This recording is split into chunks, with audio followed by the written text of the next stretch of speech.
शिव शंकर जय शिव भोला, शंकर जय शिव भोला, प्रभु पद जलज शीस तिनु नाये, शिव शंकर जय शिव भोला, जय शिव शंकर जय शिव भोला।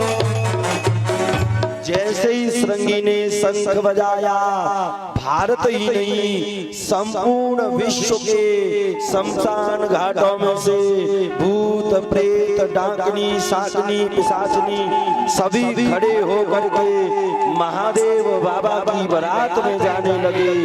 बड़े विचित्र विचित्र बाराती हैं, कोई मुखहीन विपुल मुख काऊ, किसी के मुख है तो किसी के मुख ही नहीं है, कोई इतना मोटा है तो कोई बिल्कुल पतला है, किसी के बाल है तो किसी के बाल नहीं है। बड़े विचित्र भूत प्रेत डाकनी शाकनी गए और महादेव बाबा के कैलाश पर्वत में जाकर के जोर से जयकारा लगा दिया, नमः पार्वती पतये हर हर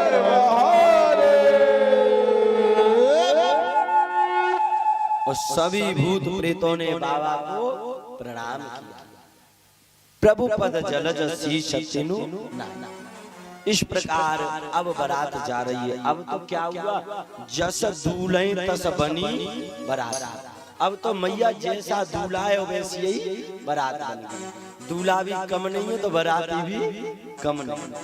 अब इधर हिमाचल प्रदेश में बूढ़े बड़े लोग अगवाहनी करने के लिए आए। तो सबसे पहले देवता नीचे आ गए।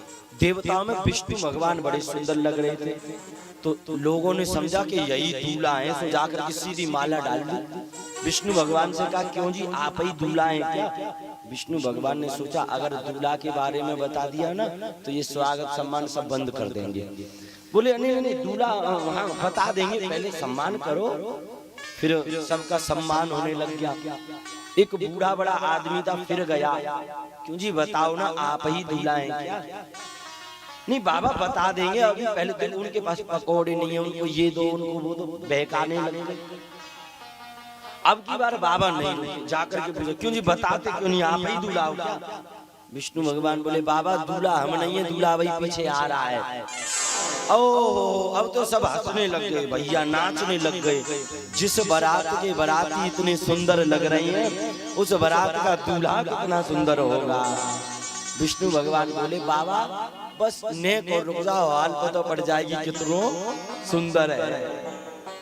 इधर महादेव बाबा की जैसे ही बाराती और महादेव बाबा नीचे आए तो जिसको जहां से जगह मिली वो वहीं से भाग गए। माताएं बहनें दूल्हा देखने आई थी, जैसे मुंडों की माला दिखी, माताएं बहनें भागी भागी अपने घरों में छिप गईं।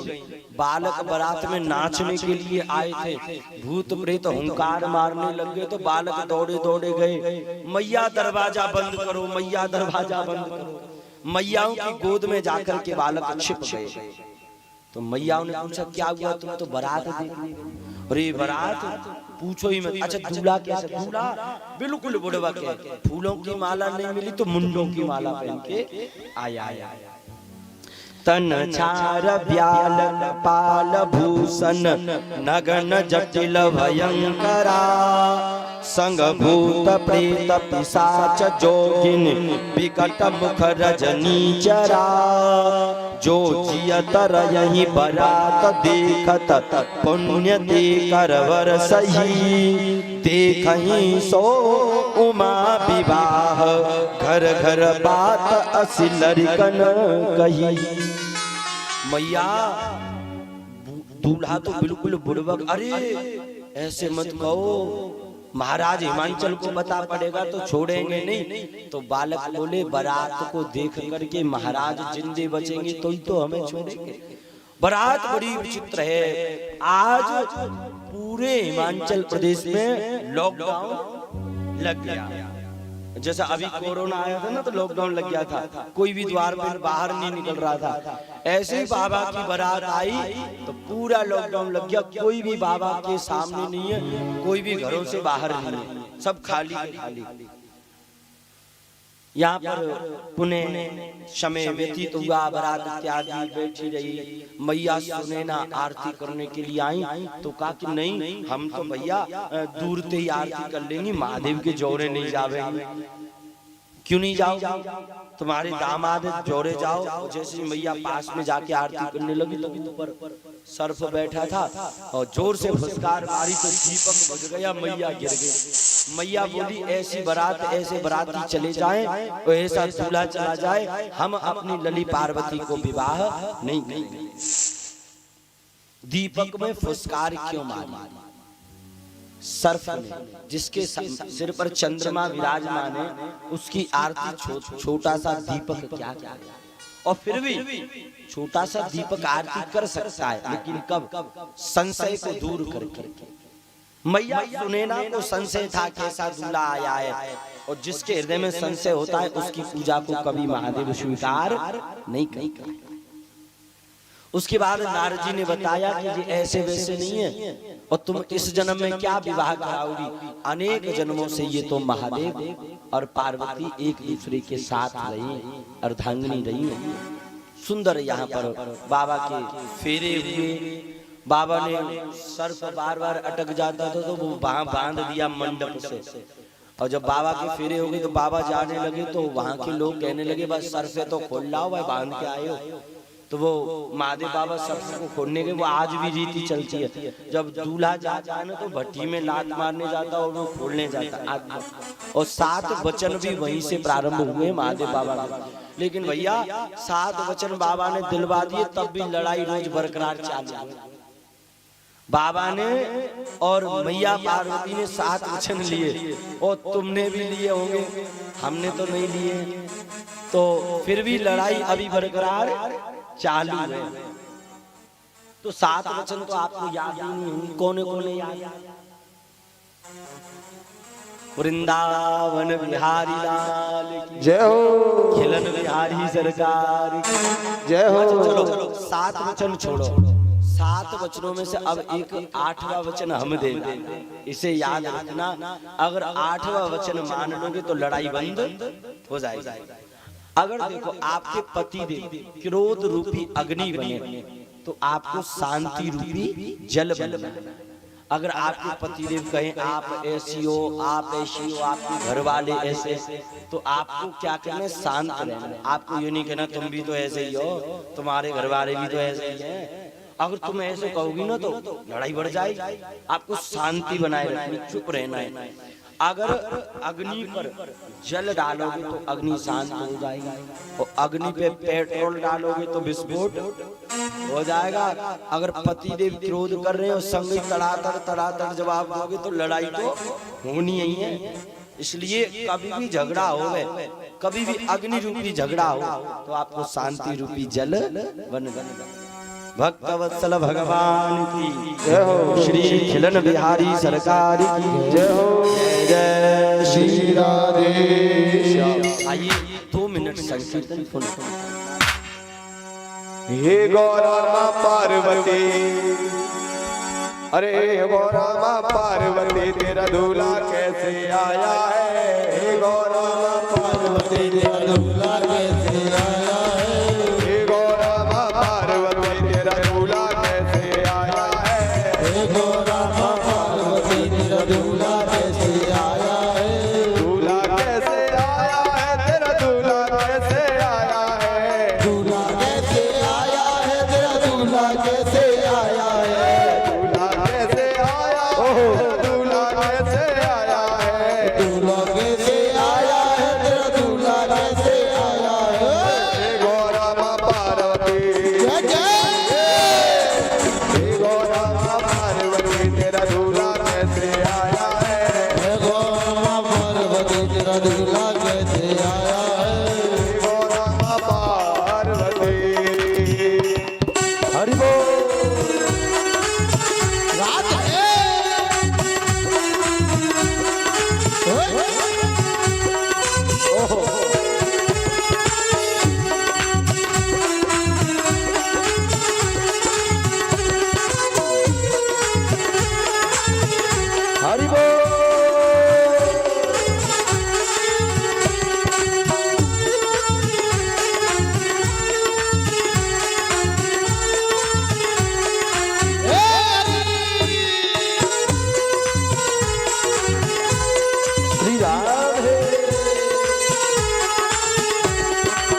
रुको रुको।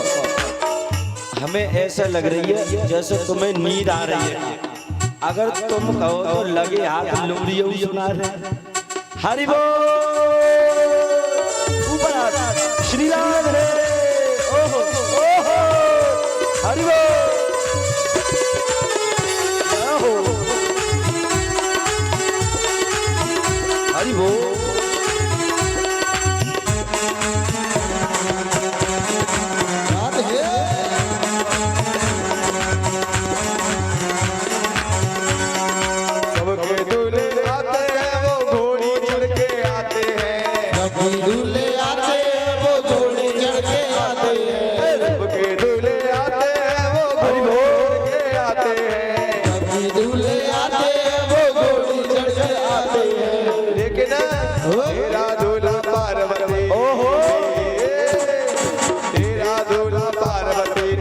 पर चढ़ के आया है गौरा माँ पार्वती तेरा दूल्हा कैसे आया है गौरा माँ पार्वती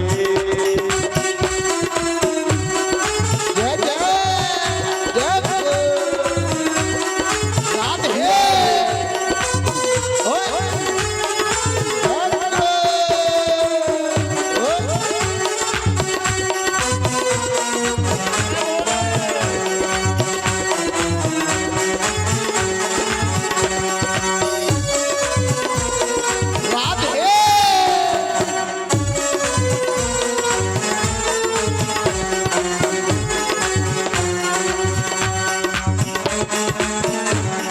हरि बोल।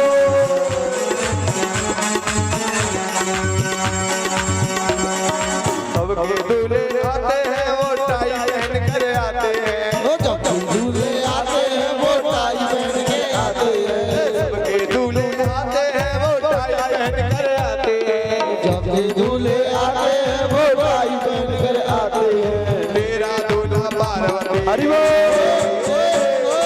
तेरा दूल्हा पार्वती मस्ती को लपेटे आया गौरा पार्वती तेरा दूल्हा कैसे आया है गौरा माँ पार्वती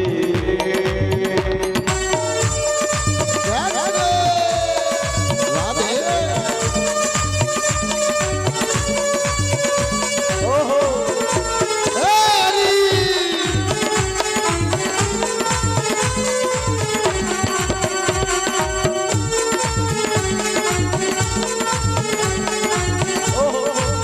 हरि बोल।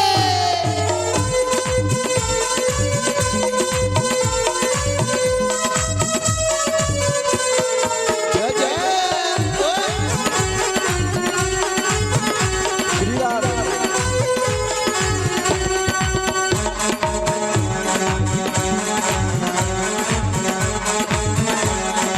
सबके दूल्हे आते हैं वो कोको कोला पीते हैं जब दूल्हे आते हैं वो कोको कोला पीते हैं सबके दूल्हे आते हैं वो कोको कोला पीते हैं जब दूल्हे आते हैं वो कोको कोला पीते हैं लेकिन तेरा दूल्हा पार्वती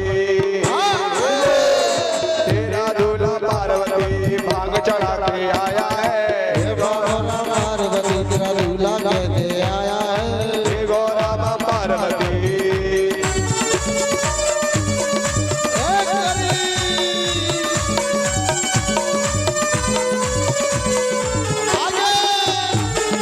हरि बोल।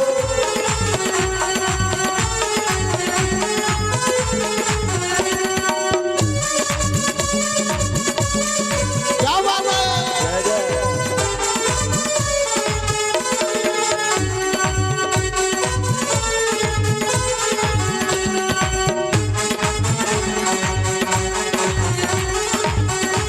हे गौरा माँ पार्वती तेरा दूल्हा कैसे आया है गौरा पार्वती तेरा दूल्हा कैसे आया है सबके दूल्हे आते हैं वो चाट पकौड़ी खाते हैं दूल्हे आते हैं वो चाट पकौड़ी खाते हैं सबके दूल्हे आते हैं वो चाट पकौड़ी खाते हैं दूल्हे आते हैं वो चाट पकौड़ी खाते हैं लेकिन तेरा दूल्हा पार्वती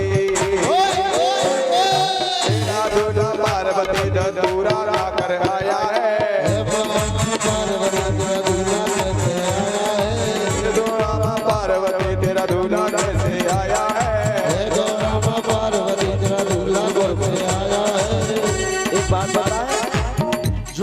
आदमी जो भक्त भगवान की कथा पांडाल में नाचेगा वो फिर संसार में कभी नहीं नाचेगा, और जो संसार में नाचता डोलता वो भगवान की कथा पांडाल में कभी नहीं नाचेगा। अगर जन्म और मरण का नाचने का चक्कर काटना है तो भगवान के यहाँ नाच लीजिए। हरि बोल। ओहो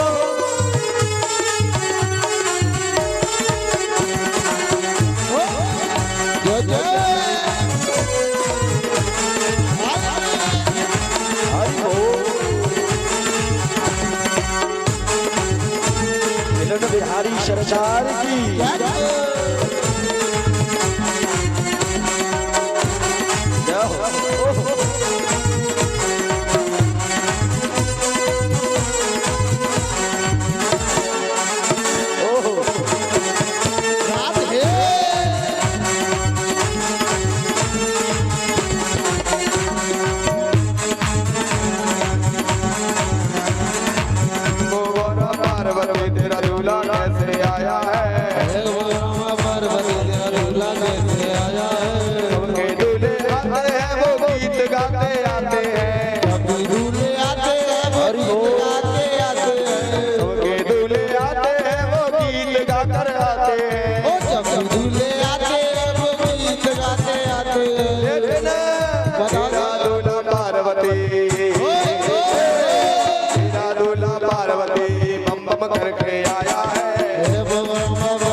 खिलन बिहारी सरकार की जय, महादेव भगवान की जय हो। जय जय श्री राधे श्याम।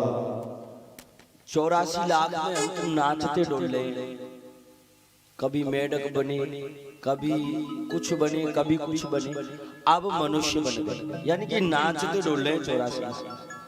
अगर जो भगवान के सामने नाचता है फिर उसे संसार के लोगों के सामने नाचना नहीं पड़ता, और जो लोग संसार के लोगों के सामने नाचते हैं वो लोग भगवान के सामने नहीं नाचते, वो झिझक करते हैं।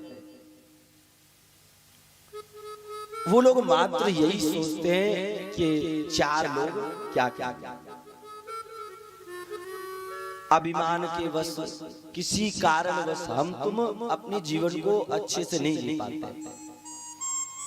कथा भी सुन रहे हैं तो यहाँ भी अरे अगर नृत्य किया तो अरे ज्यादा भगवान बन रहे हैं, ताली बजाई, अरे ज्यादा। तो यहाँ भी हम तुम्हें ऐसे बैठे, लेकिन नहीं, हमें तुम्हें संसार को नहीं देखना है, हमें तुम्हें अपने आप को। आपको पता है जिस समय मुर्दा होता है ना, मुर्दा शमशान घाट के लिए जाता है, तो लोग उसे शमशान घाट के लिए ले जाते हैं, तो मुर्दे के ऊपर 3 चीजें फेंकी जाती हैं। ये शिव पुराण में लिखा हुआ है। पहली चीज मखाने फेंके जाते हैं मुर्दे के ऊपर, और दूसरे पुष्प, जो हम तुम भागवत कथा सुनने के बाद आरती करते, आरती के बाद पुष्पांजलि करते, वो पुष्प मुर्दे के ऊपर भी फेंके जाते हैं। और तीसरा पैसा। अगर कोई मुर्दा जा रहा है तो ये 3 चीजें फेंकी जाती है, मखाने, पुष्प और पैसा। तो मखाने और पुष्प, इनका तो गरुड़ पुराण में लिखा हुआ है कि भैया मखाने इसलिए फेंके जाते कि इसने जो पैसा कमाया है, इसकी कमाई से हम खूब फूले फूले हैं, इसलिए मखाने फेंके जाते हैं। और पुष्प इसलिए फेंके जाते कि पुष्पांजलि हो। लेकिन यो बताओ पैसा काय को फेंक रहे हैं? मुर्दे की छाती पे पैसा फेंकने का क्या झंझट है भैया? तो छाती पे पैसा इसलिए फेंकते जिस पैसे के लिए हम तुम दिन रात लगे रहे। कमाओ कमाओ, 10 मिनट और रुक जाओ, 10 रुपए और आ जाए, 50 रुपए और आ जाए, कमाओ कमाओ, 10 बजे तक कमाते रहे कमाते रहे कमाते रहे। वही पैसा आज हमारी छाती पे पड़ा है, लेकिन इतनी दम नहीं है कि वो पैसा उठा करके अपनी जेब में भी रख सकते। हम तुम पागल हो गए पैसे के पीछे, खूब कमाए जा रहे हैं कमाए जा रहे हैं कमाए जा रहे हैं, और पैसा कमाने के बाद जब इसे यूज नहीं कर पाएंगे तो छाती पे पड़ा रहेगा मरने के बाद, और इसे फिर हम यूज भी उठा नहीं पाएंगे। पैसा कमाना बुरी बात नहीं, लेकिन अति ज्यादा अत कर देना बुरी बात है। साईं इतना दीजिए जामे कुटुंब क्षमाए, मैं भी भूखा ना रहूं, मेरा साधु न भूखा। माधव यदि देने लेने की बात हो तो मात्र इतना दे देना जिसमें मैं और मेरे द्वार पर साधु आए वो भूखा न जाए। हाँ, ज्यादा पैसा दे दिया तो नींद और चली जाएगी हमारी। जिन लोगों पे ज्यादा पैसा होता है उन लोगों को नींद नहीं आती, नींद नहीं आएगी, मेडिकल पे जाके नींद की टेबलेट खानी पड़ेगी। हाँ भाई, 4-5 करोड़ रुपया है, अब क्या करें, कहाँ रखे, कैसे करें। अब नींद उड़ गई पैसे के चक्कर में, दवाई लेनी पड़ेगी। इसलिए महाराज पैसा के चक्कर में मत पड़ो। ये तो हम तुम कितना भी कमा ले, बाद में उतना ही यूज कर पाएंगे जितना हमारा तुम्हारा लिखा बना है। मैं तो छाती पे पड़ा रही। श्री खिलन बिहारी सरकार की जय हो, जय जय श्री राधेश्याम। अच्छा, हम और आप श्री खाटू श्याम जी के सानिध्य में कथा का श्रवण पान कर रहे हैं, और आज तो हमारे श्री खिलन बिहारी जी भी खाटू श्याम जी के रूप में विराजमान है। तो ये खाटू श्याम कौन है? निन्मा भाई हरि बोल। ये खाटू श्याम कौन है? इन्हें हारे का सहारा क्यों कहते हैं? ये खाटू श्याम कैसे बने? इनकी क्या लीला है? तो आज हम खाटू श्याम की कथा का श्रवण पान करते हैं। खाटू श्याम जी महाराज की जय हो। महाभारत हुआ, उस महाभारत में भीम हुए और भीम के पुत्र हुए घटोत्कच, और घटोत्कच के पुत्र हुए बर्वरी। जन्म लिया तो 14 वर्ष की आयु इन्होंने प्राप्त करी, बर्वरी की। अब भीम महाराज इतने बलवान हैं, इतने शक्तिशाली हैं, तो बर्बरीक ने भी सोचा कि मैं भी बलवान और मैं भी शक्तिशाली बनूं।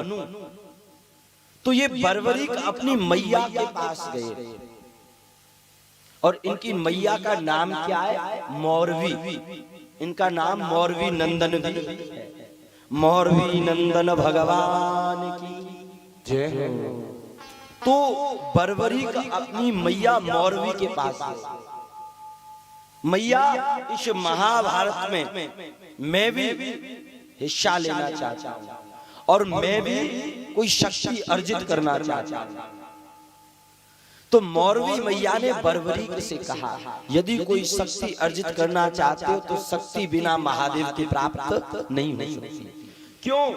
क्योंकि महादेव को प्राप्त करना है तो शक्ति को प्राप्त करना होगा, तो आदि शक्ति को प्राप्त करना है तो महादेव को प्राप्त करना होगा। दोनों का जोड़ा है। तो बर्बरीक गए और बर्बरीक ने जाकर के खूब महादेव की अखंड तपस्या करी। और महादेव की जब बर्बरीक ने तपस्या करी तो इन्हें 3 बाण प्राप्त हो गए। यहाँ पर इनका नाम 3 बाणधारी भी पड़ गया। 3 बाणधारी भगवान की जय हो। तीनों बाणों को लेकर के अपनी मैया मौरवी के पास आ गए बर्बरीक और मैया को प्रणाम किया। मैया, मैंने तपस्या करी है और मुझे ये 3 बाण मिले हैं। मैं अब इन 3 बाणों के द्वारा महाभारत में जाकर के हिस्सा लूंगा। तो मौरवी मैया ने कहा, बर्बरीक, महाभारत में किसकी ओर से लड़ोगे? तो बर्बरीक ने कहा, मैया आप कहोगी उस आदमी की ओर से मैं लड़ूंगा। तो यहाँ पर मौरवी मैया ने बर्बरीक महाराज से 2 वचन मांगे और इन 2 वचनों में पहला वचन मांगा, बर्बरीक मुझे वचन दो कि तुम हारे के सहारे बनोगे। इसलिए इनका नाम हारे का सहारा भी पड़ गया। हारे के सहारे भगवान की जय हो। और दूसरा वचन ये दो, तुमसे जो आदमी जो चीज मांगेगा तो तुम देने में कभी इनकार नहीं करोगे। तो दोनों वचन बर्बरीक ने अपनी मैया मौरवी को दे दी। अब चल दिए बर्बरीक महाभारत में हिस्सा लेने के लिए। और बर्बरीक महाराज जिस प्रकार भगवान विष्णु गरुड़ पर चलते हैं, माता दुर्गा शेर पर चलती हैं, ऐसे ही बर्बरीक अपने घोड़े पर चल रहे हैं। और जैसे ही महाभारत में पहुंचे, पूरे महाभारत के लोग शांत हो। बर्बरीक का घोड़ा महाभारत में पहुंचा तो भीष्म पितामह खड़े के खड़े रहे। द्रोणाचार्य कांप गए। अर्जुन बोले, माधव, महाभारत लड़ने से पहले ही मैं तो हार गया। कौन बालक है ये? जरा पूछ करके आओ। भगवान कृष्ण एक साधु का, ब्राह्मण का वेश धारण करके गए और जाकर के पूछा, बेटा बर्बरीक कहाँ जा रहे हो? तो बर्बरीक ने कहा, जब आप मेरा नाम जानते हो तो ये भी पता होगा कि मैं कहाँ जा रहा हूं। बर्बरीक ने कहा, मैं महाभारत में हिस्सा लेने के लिए जा रहा हूं। भगवान कृष्ण बोले, बर्बरीक महाभारत में किसकी ओर से लड़ोगे? बर्बरीक बोले, मैया को वचन देकर के आया हूं कि मैं हारे का सहारा बनूंगा। यदि कौरव हारेंगे तो कौरवों की सहायता करूंगा, यदि पांडव हारेंगे तो पांडवों की सहायता करूंगा। भगवान कृष्ण बोले, ऐसे तो महाभारत पूरा ही नहीं होगा। अगर कौरव हारे तो बर्बरीक कौरवों की ओर, और अगर पांडव हारे तो बर्बरीक पांडवों की ओर। महाभारत पूरा नहीं होगा। भगवान कृष्ण बोले, बर्बरीक तुम क्या कर लोगे महाभारत में? तो बर्बरीक ने कहा, मेरे पास ऐसे बाण हैं 3 अगर इनमें से एक बाण मैंने महाभारत में चला दिया ना तो लड़ने वाला बचेगा और न मरने वाला बचेगा न मारने वाला बचेगा। एक बाण छोड़ दिया मैंने महाभारत में तो भगवान कृष्ण ने कहा ऐसे कैसे मान जाए, परीक्षा दे करके बताओ। तो बर्बरीक ने कहा परीक्षा ले लो। तो भगवान कृष्ण ने कहा कि ये एक वृक्ष है छेपुरा का, इस वृक्ष के एक एक पत्ते को छेद के बता दो एक बाण से, तो मान जाऊंगा कि तुम महाभारत में लड़ सकते हो। भगवान कृष्ण ने एक पत्ता लिया, अपने पैर के नीचे पत्ता दबा लिया। इधर बर्बरीक ने एक बाण लिया, जैसे ही छोड़ा बाण सारे के सारे पत्ते छेद करके वह बाण कृष्ण के पैर के पास में आ गया। और बर्बरीक बोले प्रभु पैर हटाओ, एक पत्ता आपके पैर के नीचे दबा हुआ है, उसे भी छेदेगा ये बाण। भगवान कृष्ण समझ गए अगर ये बर्बरीक महाभारत में चला गया तो सबको ढूंढ ढूंढ के मारेगा। तो भगवान कृष्ण ने कहा बर्बरीक मैं तुम्हें एक राज की बात बताता हूं। आगे आने वाला एक कलयुग है और उस कलयुग में लोगों के उद्धार के लिए एक कटा हुआ सिर चाहिए, और वो सिर किसी साधारण पुरुष का नहीं, 3 लोगों का होना चाहिए। उन 3 लोगों में से एक का होना चाहिए। बर्बरीक पहला तो वो सिर कृष्ण का होना चाहिए, और दूसरा वो सिर अर्जुन का होना चाहिए, या फिर तीसरा वो सिर तुम्हारा होना चाहिए। बताओ कृष्ण का सिर काट लिया जाए या अर्जुन का काट लिया जाए, या फिर तुम अपना सिर काट करके दोगे, मैं तुमसे तुम्हारा सिर दान में मांगता हूं। बर्बरीक धर्म संकट में पड़ गए। मैं लड़ने आया था महाभारत में, लेकिन मेरी लीला पर पानी फेर दिया। बर्बरीक ने कहा कृष्ण महाभारत करा रहे हैं, परमात्मा है, और परमात्मा का सिर कटवा लूंगा तो मुझसे बड़ा पापी कोई नहीं होगा। और अर्जुन की वजह से महाभारत हो रहा है, अगर अर्जुन का सिर कटवा लिया तो ठीक है। बर्बरीक ने निकाली तलवार, और तलवार निकाल करके आज नंगी तलवार बर्बरीक ने अपने शीश पर चला दी, और शीश काट करके भगवान कृष्ण को दान दे दिया। बाल कृष्ण लाल की।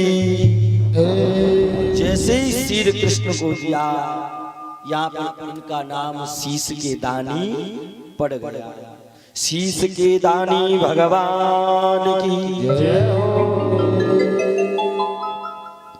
अब वो शीश कहने लगा तुम कोई साधारण नहीं, अपने रूप में आ जाओ। तो भगवान ने ब्राह्मण का रूप त्याग दिया, कृष्ण के रूप में भगवान प्रकट हो गए, शंख चक्र गदा पद्म लेकर के। बर्बरीक ने कहा प्रभु मेरी इच्छा ये थी कि महाभारत में लड़ूं, लेकिन तुमने मुझे लड़ने नहीं। अब मैं लड़ नहीं पाया तो कम से कम महाभारत को देख तो लेने दो। मैं महाभारत देखना चाहता हूँ। वृक्ष पर वो शीश भगवान ने टांग दिया। बर्बरीक यहाँ तुम टंगे रहना और पूरा महाभारत देखते रहे। तो बर्बरीक का शीश वहां टंगा रहा, धड़ धरती में गिर गया। उसके बाद महाभारत हुआ, कौरवों की हार हो गई, पांडवों की विजय हो गई, और पांडव मुस्कुराते हुए हंसते हुए आ रहे हैं, अरे हम महाभारत जीत करके आए हैं, हम महाभारत जीत करके आए हैं। वहां पर बर्बरीक का सिर था, तो बर्बरीक हंस गए। तो पांडवों ने पूछा कि तुम हंस क्यों रहे? तो बर्बरीक ने कहा कि महाभारत तुम जीत करके नहीं आए। बोले क्यों? हमारे तो हाथ पैर थक गए लड़ते लड़ते, तुम कह रहे हो कि हम जीत के नहीं। हाँ, तो कौन जीत के आया है? बोले मैं यहाँ इस वृक्ष पर बैठ करके देख रहा था, महाभारत में लड़ने वाला कृष्ण है, लड़ाने वाला कृष्ण है, मरने वाला कृष्ण है, मारने वाला कृष्ण है। महाभारत में मात्र कृष्ण का सुदर्शन चक्र चल रहा है और मुझे कुछ नहीं दिखा। जब ये सत्य बात बोली तो भगवान कृष्ण बर्बरीक से प्रसन्न हो। अब ध्यान देना, अब बर्बरीक बाबा श्याम बनने के लिए जा रहे हैं। भगवान कृष्ण ने कहा, बर्बरीक मैं कृष्ण तुम्हें वचन देता हूँ, मैं 16 कलाओं से अवतरित हूँ। मेरी 16 की 16 कलाएं बर्बरीक आपके इस मुख में, आपके इस सिर में प्रवेश कर जाएंगी और आप कलयुग में विराजमान होकर के लोगों के हारे के सहारे बनोगे। जो लोग आपसे सच्चे दिल से जो चीज मांगेंगे, आप उनकी हर चीज उनको प्रदानित करोगे। और यहीं पर श्री बर्बरीक महाराज श्री श्याम बन गए। श्री श्याम भगवान की जय, खिलन बिहारी सरकार की जय जय।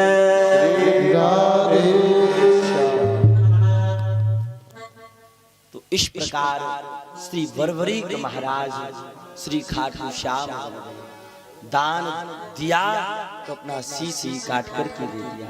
हमारे तुम्हारे पास में ही है बाबा श्याम, हमें भी समय मिलेगा तो दर्शन के लिए जरूर जाएंगे। और हम अपने अनुभव की बात कर रहे हैं। वास्तव में यदि खाटू श्याम जी को, खिलन बिहारी जी को, बिहारी जी को, इनको दिल से याद किया जाए तो ये जरूर सुनते हैं। एक बात बताऊं, भगवान कब तक नहीं सुनता है? जब तक नहीं सुनता है तब तक हम सच्चे दिल से नहीं पुकारते। एक बार सच्चे दिल से यदि पुकार के देखा जाए तो बाबा श्याम जरूर सुनता है। सुना था मेरा दिल अब तेरा नाम हो गया है। दुख दर्द भरी दुनिया थी मेरे, पर अब आराम हो गया है। सब काम किए हैं तुमने, पर लक्का का नाम हो गया है। जब से मैं तेरा और तू मेरा श्याम हो गया है। हो जब से देखा तुम्हें, हो जाने क्या हो गया।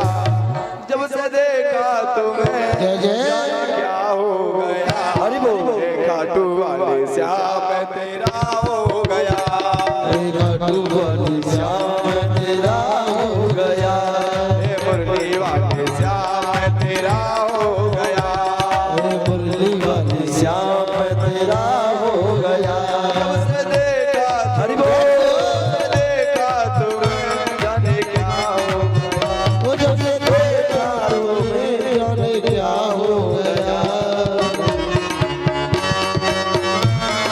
एक बात बताऊं, वहां पर खाटू श्याम बाबा विचार कर रहे होंगे कि मेरी कथा चल रही है, मेरा भजन चल रहा है और ये लोग यहाँ आलस फैला रहे हैं, न नाच रहे न गा रहे हैं। हरि बोल, श्री श्याम भगवान की।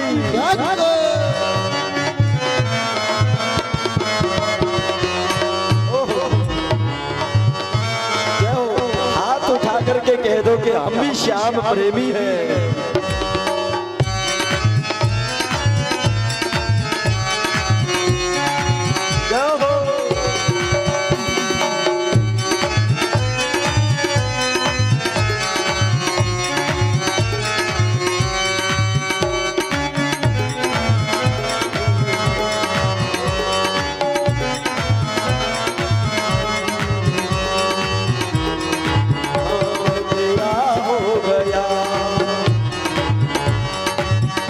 हरि बोल, तू दाता है तेरा पुजारी हूँ मैं। तेरे दर का है बाबा भिखारी हूँ मैं। तेरे दर का है बाबा भिखारी हूँ मैं। तेरे दर का है बाबा भिखारी हूँ मैं। तू दाता है तेरा पुजारी हूँ मैं। तेरे दर का है बाबा भिखारी हूँ मैं। तेरे दर का है बाबा भिखारी हूँ मैं। तेरे दर का है बाबा भिखारी हूँ मैं। तेरी चौखट पे हरि बोल।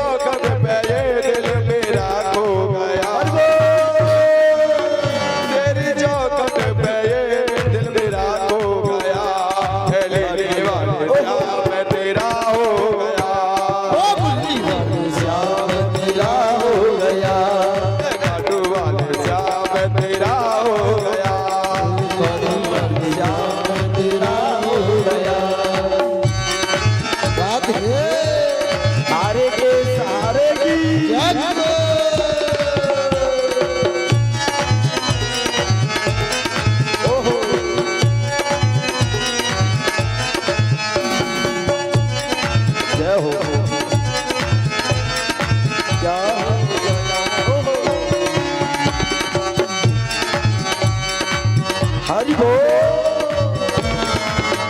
जब से मुझको श्याम तेरी भक्ति मिली, मेरे मुरझाए मन में कलियां खिले।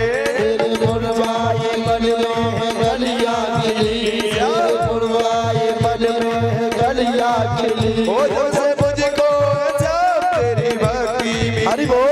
मेरे मुरझाए मन में कलियां खिले। तेरे मुरझाए मन में गलियां खिली, मेरे मुरझाए मन में गलियां खिली। जो न सोचा कभी, जो न सोचा कभी, वही हो गया। जो न सोचा कभी, वही हो गया। खाटू वाले श्याम तेरा हो गया। श्याम तेरा हो गया, मुरली वाले श्याम तेरा हो गया।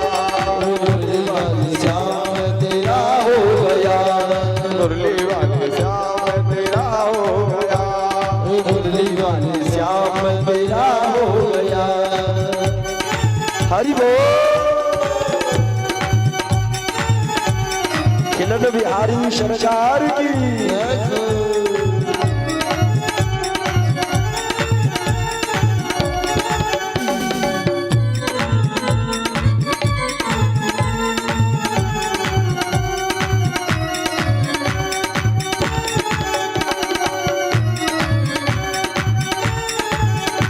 तेरे दरबार की वाजब शान है, जो भी देखे वही तुझ पे कुर्बान है। वो तो देखे मुझ पे कुर्बान है, जो भी देखे वही तुझ पे कुर्बान है। तो जब से तेरे दरबार की वाजब शान है, जो भी देखे वही तुझ पे कुर्बान है। वो जो देखे ही तुझ पे जो कुर्बान है, जो देखे ही तुझ पे जो कुर्बान है। तेरी भक्ति का मुझको, तेरी भक्ति हरि का बोल। मुझको नशा हो गया। तेरी भक्ति का मुझको नशा हो गया। हे खाटू वाले श्याम हो गया, खाटू वाले श्याम तेरा हो गया, हे खाटू वाले श्याम तेरा हो गया। वाले श्याम तेरा हो गया। हरि बोल। हारे के सहारे की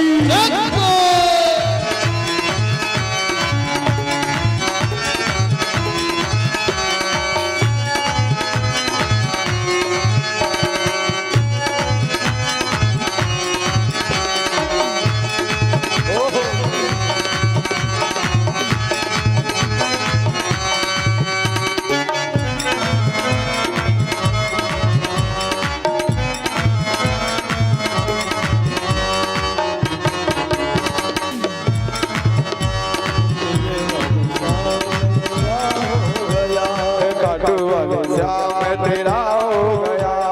खाटू वाले श्याम तेरा हो गया, हे नीले वाले श्याम तेरा हो गया। नीले वाले श्याम तेरा हो गया, हे खाटू वाले श्याम तेरा हो गया। नीले वाले श्याम तेरा हो गया, नीले वाले श्याम तेरा हो गया, खाटू वाले श्याम तेरा हो गया, नीले वाले श्याम तेरा हो गया, खाटू वाले श्याम तेरा हो गया, नीले वाले श्याम तेरा हो गया।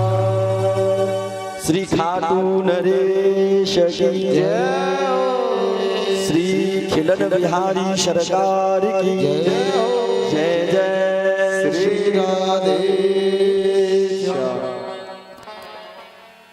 श्री सुखदेव जी महाराज राजा परीक्षित को ये कथा श्रवण करा रहे हैं। देवहूति आकृति प्रसूति के वंश का वर्णन श्रवण कराया। उत्तानपाद प्रिय व्रत की कथा श्रवण कराया। उत्तानपाद राजा बने। प्रिय व्रतो तानपादौ शतरूपा सुतौ वासुदेव कलयाम रक्षायाम जगत स्थितौ। एक राजा है उत्तानपाद। इनका एक विवाह हुआ सुनीति नाम की कन्या से। सुनीति कौन है? सुष्टुम नीतिम प्रवर्तते सह सुनीति, जो हमेशा अच्छा काम करती है वो सुनीति होती है। लेकिन इनके कोई संतान नहीं हुई तो उत्तानपाद ने दूसरा विवाह कर लिया, सुरुचि नाम की कन्या से। सुरुचि कौन है? स्वस्य रुचिम प्रवर्तते सह सुरुचि, वो अपनी अपनी चलाती है, किसी की सुनती नहीं है, वो सुरुचि। उत्तानपाद हम और आप हैं, अच्छाई और बुराई हमारी दो पत्नियां हैं।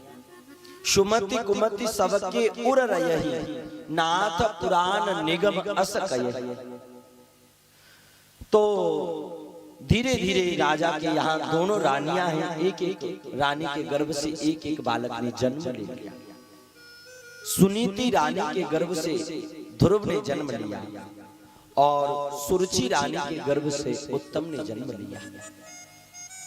एक दिन राजा जंगल में आखेट खेल करके वापस आए तो ध्रुव जी महाराज दौड़े दौड़े पिताजी की गोद में बैठे, लेकिन सौतेली मैया सुरुचि को अच्छा नहीं लगा। सुरुचि ने बांह पकड़ के ध्रुव को नीचे उतार दिया।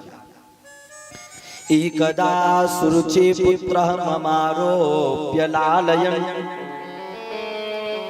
उत्तमः नारुरुक्षन्तः ध्रुवं राज्याभिनन्दतः। ध्रुव, तुझे इस गोद में बैठने का अधिकार नहीं है, इस गोद में मेरा बेटा उत्तम बैठेगा, तू दासी का पुत्र है। ध्रुव को भगा दिया। ध्रुव दौड़े दौड़े मैया के पास गए। मैया ने समझाया, बेटा क्यों रो रहा है? तो ध्रुव ने कहा कि मेरी सौतेली मैया ने मुझे पिता की गोद में से नीचे उतार दिया। कहती है तू दासी का पुत्र है, कहती है भगवान का भजन कर। तो सुनीति ने कहा, बेटा जो भगवान का भजन करने को कहते हैं वो लोग अच्छे होते हैं, बुरे नहीं होते। ध्रुव, भगवान की गोद में एक बार तू बैठ जाएगा तो संसार का कोई भी तुझे उतार नहीं पाएगा। तो ध्रुव जी महाराज ने भगवान की खूब कठोर तपस्या करी। कछु दिन भोजन बारी बतासा और किए कठिन कछु दिन उपवासा। पंचमी मास्यानुप्राप्त, 5 महीने ध्रुव ने तपस्या की। ध्रुव ने 5 साल की उम्र में भगवान की पूजा करी, तपस्या करी। और हम तुम 85 वर्ष के है जाते हैं, हमें तुम्हें न्यों नहीं पता है भगवान कौन है। तो ध्रुव ने तपस्या करी, खूब कठोर तपस्या करी। देवता कांप गए, देवता भगवान को जोड़े गए, प्रभु हमें श्वास लेने में दिक्कत हो रही है, चिंता मत करो, धरती पे मेरा बेटा ध्रुव मेरी पूजा कर रहा है, तपस्या कर रहा है, इसलिए उसने श्वासों को रोक लिया है, इसलिए तुमको श्वास लेने में दिक्कत हो रही है। देवता बोले, प्रभु अब जल्दी ही उस ध्रुव को दर्शन दे दीजिए। भगवान बोले, ऐसे भक्तों को मैं दर्शन देने नहीं जाता। बोले तो? बोले ऐसे भक्तों की तो मैं स्वयं दर्शन करने जाता हूँ। भगवान शंख चक्र गदा पद्म लेकर के ध्रुव के सामने प्रकट हो गए और ध्रुव ने भगवान की स्तुति करी। जोन्तः प्रविश्य मम वाचमिमां प्रसूता संजीव यज्ञखिल शक्तिधर स्वधाम्नः। ध्रुव 5 साल का है, बोलना नहीं जानता है, लेकिन जा पर कृपा राम की होई, जा पर कृपा राम की होई। हरि बोल। जा पर कृपा करे सब कोई, राम सिया राम सिया राम जय जय राम, राम सिया राम जय जय राम। तो ध्रुव बोलना नहीं जानते संस्कृत, लेकिन भगवान की कृपा हो जाती है तो जो बोलना नहीं जानते वो भी बोलने लग जाते हैं। मूकम करोति वाचालम पंगुम लंघयते गिरिम, जिसके पैर नहीं है, अगर कृपा भगवान की हो गई तो बड़े बड़े पहाड़ों को भी वो लांघ जाता है। ध्रुव पर कृपा हो गई, ध्रुव ने भगवान की स्तुति करी। ध्रुव तपस्या करके घर वापस आए तो माता पिता ने, घर के लोगों ने, सबने खूब स्वागत किया। जब तक तुम्हें भगवान नहीं मिलेगा तब तक ये लोग तुम्हें पागल, बेकार, मूर्ख कहते रहेंगे, और जिस दिन तुम्हें भगवान मिल जाएगा उस दिन ये लोग तुम्हारा मंदिर बना के पूजा करने लग जाएंगे। ध्रुव ने पिताजी के साथ खूब रहे। ध्रुव के बड़े भैया थे उत्तम। उत्तम का युद्ध हो गया यक्षों से, तो यक्षों ने उत्तम को मार दिया, तो ध्रुव ने 10,000 यक्षों को मार दिया। ध्रुव के मनु महाराज प्रकट हो गए। बेटा, भगवान मिलने के बाद भी मारा पीटी चालू है। भगवान मिल जाते तो मारा पीटी बंद कर देनी चाहिए। भगवान मिल जाए तो क्रोध करना बंद कर देना चाहिए। तो ध्रुव ने वो मारा पीटी बंद कर दी। तुलनीयापि बलयेनापः न अंगम न भूर्मतः। अब ध्रुव का विवाह हुआ इला नाम की कन्या से। ध्रुव के एक पुत्र हुए जिनका नाम उत्कल हुआ। उत्कल के एक पुत्र हुए जिनका नाम वत्सर रहा। वत्सर के एक पुत्र हुए जिनका नाम था बेन महाराज। और बेन बड़ा पापी है, न यष्टव्यम न दातव्यम न होतव्यम ध्वजात। बेन कहता है अगर हवन करना है तो न्यो कहू बेनाय स्वाहा, अगर दान करना है तो कहो बेनाय नमः। कभी कभी पापी लोग ही भगवान बन के बैठ जाते हैं। तो ब्राह्मणों ने बेन को श्राप दे दिया और बेन के शरीर का मंथन किया गया, तो बेन के शरीर से स्वयं पृथु भगवान प्रकट हो गए। पृथु भगवान की जय हो। अब पृथु भगवान ने 10,000 कानों की याचना करी। अब तुम कहोगे 10,000 कान शरीर में बनेंगे ही नहीं, इन दोनों कानों में 10,000 कानों की सुनने की शक्ति आ जाए। कथा सुने तो 10,000 कानों की सुनने की शक्ति आ जाए, ऐसा मांगा। लेकिन हम तुम इन दोनों कानों से कथा नहीं सुनते। हम तुम इन दोनों कानों से न जाने क्या क्या वो टीवी में सुनते रहते हैं। दृष्टि बिगड़ गई। सुनना गलत हो गया, देखना गलत हो गया, चलना गलत हो गया, बोलना गलत हो गया। जो अच्छा था ना वो सब बिगाड़ लिया। गलत चल रहे हैं, गलत देख रहे हैं, गलत बोल रहे हैं, गलत सुन रहे हैं। जब तक ये चीजें नहीं बदलेंगी तब तक कुछ होने वाला नहीं है। तो पृथु महाराज का विवाह हुआ अर्ची महारानी से। पृथु के एक पुत्र हुए जिनका नाम अंतर्ध्यान। अंतर्ध्यान के पुत्र हुए हविर्ध्यान, और हविर्ध्यान के पुत्र हुए राजा प्राचीन बरही। प्राचीन बरही रोज हवन करते थे। तो हवन में ये क्या करते, बलि देते थे। बकरे की बलि, कभी भैंसे की बलि। अब भैया अगर तुम किसी को प्राण दे नहीं सकते हो तो किसी के प्राण ले भी नहीं सकते। नारद जी आए और नारद जी ने आकर के पुरंजन उपाख्यान प्राचीन बरही को सुनाया। प्राचीन बरही, जिन जिन लोगों की गर्दनों पर तुमने गड़ासा चलाया है, ये लोग देखो स्वर्ग में तुम्हारा इंतजार कर रहे हैं। ये तुम्हारी गर्दन पे भी गड़ासा चला रहा है। भैया बदला किसी का किसी पे रहता नहीं। अब आदमी अपना बदला नहीं भूलता तो भगवान का ही कहेगा। हम तुम अगर किसी से लड़ जाएं तो बदला लेके मानते हैं। तो ये जानवर ये भी हमसे बदला लेंगे अगर इनकी बलि देंगे तो। पुरंजन उपाख्यान सुनाया। तो नारद जी कहते हैं प्राचीन बरही 2 भाई हैं, पुरंजन और अभिज्ञा, भगवान और जीवात्मा। एक दिन पुरंजन बोला भैया चलो करो घूमने चले। तो अभिज्ञात बोला मैं तो घूमने नहीं जाऊंगा, तुम घूमने के लिए चले जाओ। तो पुरंजन धरती पे घूमने के लिए आया। पूरा संसार घूमा, इसे कुछ भी अच्छा नहीं लगा। एक घर था जिस घर में 9 द्वार बने, 9 दरवाजे। पुरंजन घुस गया अंदर। तो उस घर की एक मालिक ने पूछा देवी जी कौन हो तुम? बोले भैया हमारे माता पिता का अता पता नहीं है, लेकिन घर पे मालिक हम हैं और विवाह अभी हमारा हुआ। पुरंजन बोला देवी जी विवाह तो हमारा भी नहीं हुआ है, तो वहीं की वहीं दोनों की चाई माई हो गई। अब कुछ डिग्रियां ऐसी हैं जो देवी जी को अपने आप मिल जाती है।